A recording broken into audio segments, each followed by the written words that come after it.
इस अपने चैनल के माध्यम से पूछना चाहूंगा, कितने डैम बनाए आपने?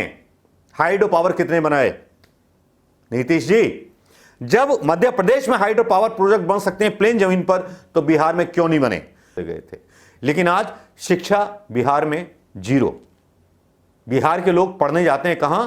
कोटा कोचिंग करने जाते हैं। यह तो खुलासा ना होता हमको भी नहीं पता था भाई। ये तो कोरोना का भला हो जो आया, जिसने बताया कि कोटा में लोग कोचिंग करने जाते हैं।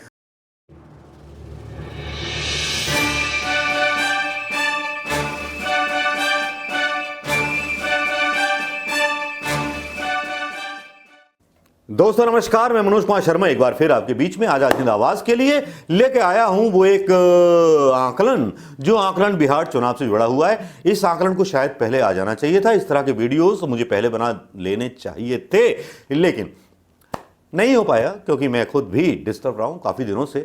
क्योंकि जिस तरह से मोदी सरकार ने मुझे परेशान किया, किस तरह से मुझे ऊपर केस किए, उनके चक्कर में उलझा रहा, दिमाग फ्री था ही नहीं, सोच ही नहीं पा रहा था कि क्या डालूं। लेकिन दोस्तों आज अचानक से एक खबर आई है। वो खबर एक हौसला बढ़ा देने वाली खबर है। एक ऐसी खबर है जो मैं आपके साथ शेयर करना चाहता हूं। एक ऐसी खबर है जो लोकतंत्र के रक्षा करने वाले उन मतदाताओं के साथ शेयर करना चाहता हूं जिनको लगता है हिंदुस्तान में लोकतंत्र को जिंदा रखने की लड़ाई बिहार ही लड़ सकता है, और बिहार ही वो पहले होंगे जिन्होंने गांधी के आंदोलन में उनका साथ दिया था। जब नील के लिए गांधी जी ने आंदोलन किया था, नील के उत्पादन को लेकर के, शायद वो कहानियां बिहार को ज्यादा पता है मुझसे। बिहार के बच्चे बच्चे को पता है। बिहार का बच्चा बच्चा पॉलिटिक्स के बारे में गहरा ज्ञान रखता है। बिहार का बच्चा बच्चा महाराष्ट्र से लेकर के बिहार तक पैदल आने का दम रखता है। यह बिहार का युवा जो है सीना पर दम रखता है कि वो गोली पाकिस्तानियों के सीने में कैसे ठोकेगा।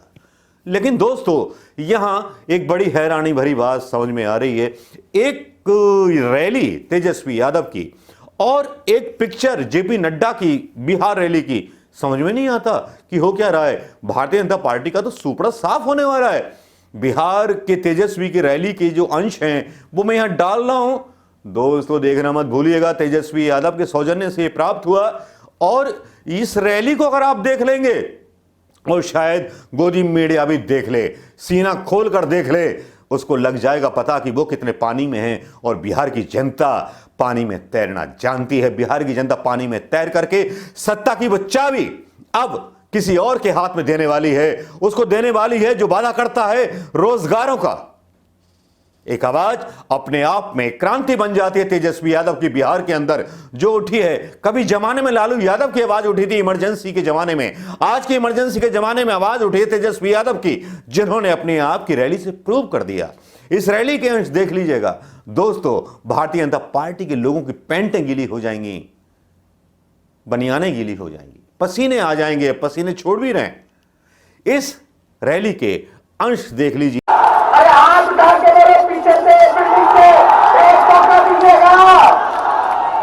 अगर एक मौका दीजिएगा तो देश में इतिहास हम रचेंगे। एक साथ जब मुख्यमंत्री बनेंगे, एक साथ इकट्ठे 10 लाख नौजवानों को सरकारी नौकरी। मेरा पहला अगर कदम चलेगा तो 10 लाख नौजवानों को कितना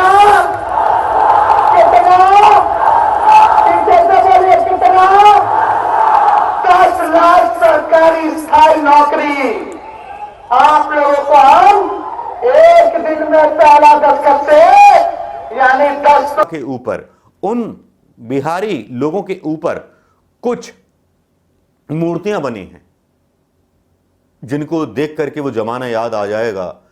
वो वीडियो देख करके वो जमाना याद आ जाएगा जब बिहार के मजदूर बॉम्बे से बिहार आए थे। 15 साल काफी थे नीतीश के पास। मैं नीतीश कुमार से सवाल पूछना चाहूंगा और बिहार की जनता के माध्यम से पूछना चाहूंगा, इस अपने चैनल के माध्यम से पूछना चाहूंगा, कितने डैम बनाए आपने? हाइड्रो पावर कितने बनाए नीतीश जी?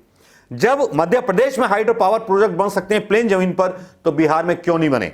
बिहार में बाढ़ से राहत क्यों नहीं मिली, बिहार में इंडस्ट्री क्यों नहीं है, बिहार में कोयला सबसे ज्यादा है, अयस्क सबसे ज्यादा है, वो सबसे बड़ी पूंजी है बिहार की, तो आपको कर्जा लेने की जरूरत क्या पड़ गई। एक नाटकबाज और आएगा, फिर से हंसी ठहाके लगा करके बिहार की बोली लगाएगा, और जिसने बोली लगाई थी उसी के डीएनए की जांच आप कर रहे थे, आज उसी के साथ लड़ रहे हो। नीतीश कुमार कैसे इंजीनियर हो, कम से कम 2-3 डैम बना देते बिहार में, कम से कम 4-5 फैक्ट्रियां बना देते, सरकारी गेल जैसी, बीएचईएल जैसी। लेकिन क्या किया बा, बिहार चुनाव बा तो जाति पे जीता जाएगा, रोजगार किसी को ना दिया जाएगा, दारू का बोतल और पैसा बांटा जाएगा।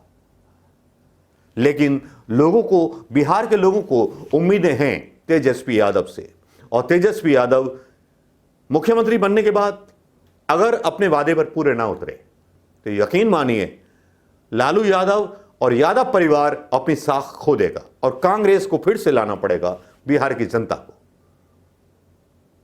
बिहार को रूल किया था कांग्रेस पार्टी ने जब तक शायद बिहार ने तरक्कियां की थी, बहुत सारी यूनिवर्सिटीज, बहुत सारे स्कूल खोले गए थे, लेकिन आज शिक्षा बिहार में जीरो। बिहार के लोग पढ़ने जाते हैं कहां, कोटा कोचिंग करने जाते हैं। यह तो खुलासा ना होता हमको भी नहीं पता था भाई, ये तो कोरोना का भला हो जो आया जिसने बताया कि कोटा में लोग कोचिंग करने जाते हैं, जबकि बिहार के जो गुरु हैं, प्रोफेसर हैं, सबसे ज्यादा शिक्षित कहे जाते थे कभी। अरे सुपर 30 कोचिंग चलाते हैं बिहार के ही महान, उनके यहां तो कोई नहीं जाता। लेकिन यहां पर जब मैंने सुना कि राजस्थान में कोचिंग कर रहे हैं जिनकी चिंता नहीं थी नीतीश कुमार को, कांग्रेस की ही सरकार के व्यक्ति ने बोला कि उनको अपने परिवार के पास ले जाइए, नीतीश जी से बात की। नीतीश जी ने बड़े नखड़े किए। ये हाल है नीतीश कुमार का, तो वोट किस मुंह से मांग रहा है ये, इंजीनियर है या फटीचर है।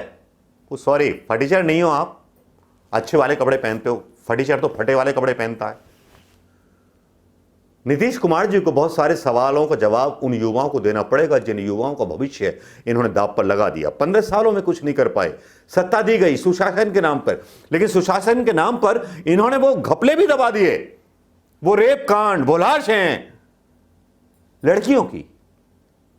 उस आश्रम में ज्यादा दिन की बात नहीं हुई है, याद होगा टीवी पर चली थी वो खबर, इन्हीं की पार्टी की थी, और उसके बाद गठबंधन टूटा, सीबीआई का डर दिखाया गया और उसकी आरोपी संचालिका को टिकट दे दिया गया बिहार चुनाव में। यह है नीतीशवाद जिसने बिहार को खाली कर दिया।